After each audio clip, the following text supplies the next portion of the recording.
could deafen you too. For years I ignored red flags. That was until the day I came home early and heard everything. The cruelest truth from the woman I thought I'd spend my life with. I've always seen myself as a simple guy. I grew up in a modest home where hard work wasn't just a value. It was survival. My dad worked double shifts as a mechanic, and my mom juggled jobs while raising me and my siblings. They taught me to appreciate the little things and never take shortcuts. Those lessons stuck with me, and I carried them into everything I did, especially my relationships. When I met Rachel in college, she was like no one I'd ever seen before. She had this energy that could light up a room. Back then we were just acquaintances, running in different circles. She was the charismatic star, and I was the guy quietly working 2 part-time jobs to stay afloat. But years later, after a random encounter at a mutual friend's event, things clicked. We started talking more than dating, and it felt right. For a guy like me, someone who always felt like he had to work twice as hard to keep up, Rachel made my life better with her presence. Honestly, being with her felt like I'd hit the jackpot. But if I'm being sincere, there is one thing about Rachel that didn't sit right with me. How she'd make these sarcastic remarks about my job. I work in logistics, and while it's not glamorous, it's honest work and I'm proud of it. But Rachel would sometimes laugh it off, saying things like, "At least you're not breaking your back for minimum wage," or maybe one day, "You'll manage to get a corner office." It stung, but I tell myself she didn't mean it the way it sounded. Then there was her obsession with appearances. Over time, it became more obvious how much she cared about how things looked. What car we drove, what clothes we wore, even the kind of pictures we posted online. At first, I thought it was harmless. After all, who doesn't want to look their best? But there were moments when I'd catch her scrolling through social media, comparing herself to influencers, talking about how we needed to have the perfect wedding because people would be watching. It started to feel shallow. Still, I brushed it all aside. I figured, hey, planning a wedding is stressful, right? People say that couples argue more during this time because of the pressure. I chalked up her remarks and her behavior to wedding jitters, convincing myself that once the big day came, everything would settle down. Besides, I loved her. I loved her so much that I was willing to ignore those observations. I mean, how could I not? She was everything I thought I wanted, beautiful, smart, and full of life. And I wanted to make her happy, no matter what it took. That's why I poured every penny I had into our dream wedding. I skipped vacations, worked overtime, and cut back on just about everything so we could afford the venue Rachel loved, the designer dress she wanted, and even the fancy photographer she insisted on. It wasn't just a wedding to her, it was a statement. And I wanted to give her that, even if it meant sacrificing my comfort. Looking back now, I realize how blind I was. But at that moment, I didn't see it as a sacrifice. I saw it as love, and I thought it was enough. I left work early one day, feeling good about myself. Things at the office had gone smoothly, and I figured I'd surprise Rachel with her favorite dessert, a chocolate mousse cake from the bakery she loved. She had been stressed with wedding planning lately, so I thought it might make her smile. I wanted to remind her how much I cared. When I walked through the front door, I noticed how quiet the house was, except for her faint voice coming from upstairs. She was in the bedroom, probably on a call. I didn't think much of it at first. Rachel was always chatting with her bridesmaid, her best friend, about wedding details. But as I climbed the stairs, her tone caught my attention. It wasn't the excited, bubbly voice she usually used. I stopped at the edge of the hallway, just outside the bedroom door. Through the door, I heard her laughing. "Can you believe he's still working at that boring job? But hey, it's paying for the wedding, so it's worth it for now." I froze, and for a second, I wondered if I'd misheard her. But then she kept going. "Alex is so boring sometimes, but he's dependable, you know? Like, I know he'll always take care of me. He's a good backup." A backup? I stood there, trying to piece together what she meant, hoping this was some weird misunderstanding. But the next thing she said crushed me completely. Her friend asked, "But what about your ex? Are you finally going to cut him off after the wedding?" Rachel laughed again, That same cruel, casual laugh. Why would I? He's fun and he knows how to treat me. I'm not ending things with him. In fact, I'm seeing him before the bridal shower. He said he has a special early marriage gift for me. I leaned against the wall to keep myself from falling. My legs felt weak, like they couldn't hold me up anymore. That's when it hit me. I needed to record this. I fumbled to open the recording app on my phone, my fingers trembling as I pressed the button. I listened in stunned silence as she kept talking, oblivious to the fact that her every word was being recorded. Once the wedding's done, I'll have the best of both worlds, she said. Alex can handle the bills and the house, and I can still have my fun. Her words stabbed through me like knives. Every plan, every dream I had for our future together felt like a joke now. I thought about the countless nights I stayed up working late to make extra money for the wedding, and the sacrifices I'd made to give her the life she wanted. All of it felt meaningless at that moment.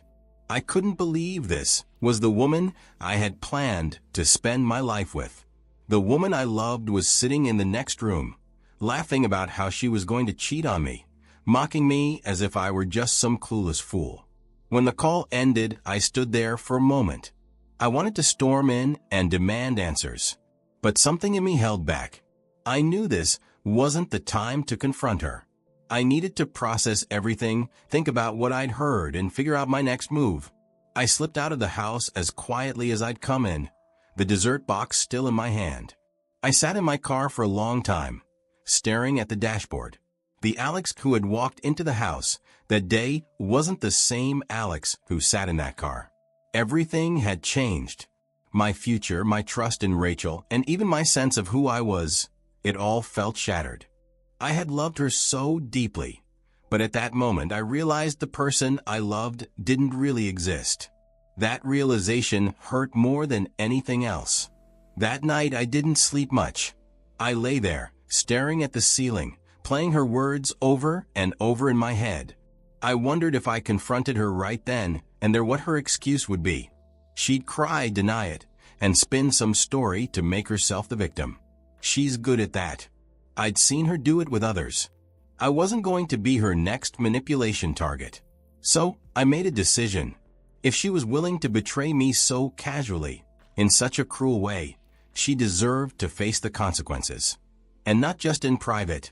She needed to be held accountable in front of the people she cared about, the ones who thought she was perfect, just like I used to. I decided the wedding rehearsal dinner would be the moment. It was the perfect stage. Everyone who mattered to her would be there. Her family, her friends, the bridesmaids she'd been bragging to about her double life. They needed to see her for who she really was.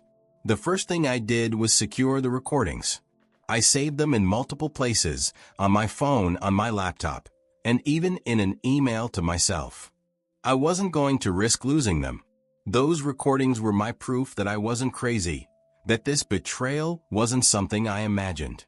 It wasn't easy to keep going through the motions while I waited for that night, pretending everything was normal, smiling at her when I felt nothing but pain.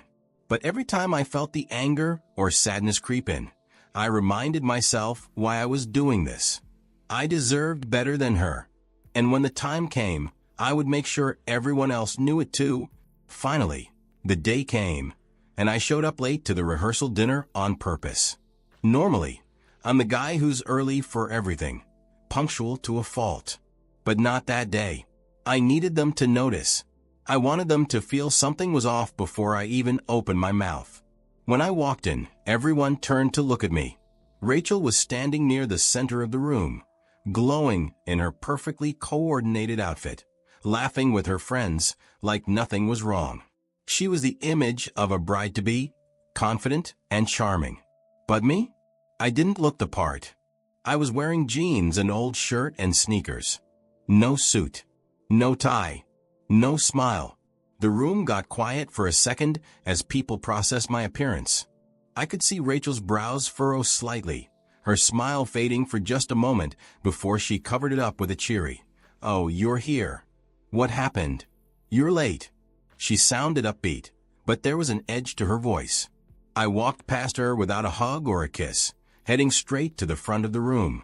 That's when I turned around to face everyone. My heart was pounding in my chest, but I kept my hand steady. "Thank you all for being here tonight," I started, my voice calm but firm. "I know this is supposed to be a celebration, but before we go any further, there's something you all need to hear." The air shifted. Rachel's smile froze, and I could feel her staring at me. The whispers started, just a few murmurs from her friends. But I didn't let it distract me. I reached into my pocket, pulled out my phone, connected it to the sound system, and hit play. Her voice filled the room, repeating what you already know about her plans to meet her wealthy ex for an early marriage gift, and her intention to keep meeting him regardless of being married. You could have heard a pin drop. The laughter that had filled the room earlier was gone. Completely gone. Rachel's parents looked horrified. Her friends exchanged shocked glances. "And Rachel?" She went pale. "That's not me," she stammered, her voice shaking. "That's not real. He's faking this." I didn't say a word. I just hit pause and scrolled to show the date and timestamps on the recording. "I recorded this in our home," I said plainly. "That's your voice, Rachel. That's your plan. And that's the woman I was about to marry." Her denial became frantic. "It's fake? He's twisting things," she shouted, looking around the room for support. "He's lying." But nobody was looking at me like I was lying. The evidence was right there, clear, undeniable. I didn't care to argue with her. I didn't care to hear her excuses. I looked her straight in the eye, not with anger, but with finality. "Rachel, it's over. The wedding is off. Thank you, everyone, for coming tonight. I'm sorry you had to find out this way." And with that, I turned and walked out of the room. I could hear Rachel shouting after me, her voice getting louder as I got further away. But I didn't stop. I didn't turn around. I was done. When I got outside, I felt like I could finally breathe again. It hurt, God. It hurt more than I thought it would. But I knew I'd made the right choice. Let me tell you, the days after that rehearsal dinner were nothing short of chaos. At least for Rachel. Word spread quickly about what happened. I mean, with half of her family and friends sitting there, hearing her voice on those recordings, it wasn't exactly a secret anymore. People were stunned, and the disappointment in their faces was clear. Rachel's mom, who always treated me like her own son, called me the next morning crying. She apologized over and over, saying she had no idea her daughter could do something like this. Her dad, who barely spoke much before, actually showed up at my house just to shake my hand and say, "You did the right thing." Her friends started distancing themselves, too. A few of them messaged me, saying they felt blindsided like Rachel had been living a double life. Some even admitted they'd noticed her behavior changing, but never thought it was this bad.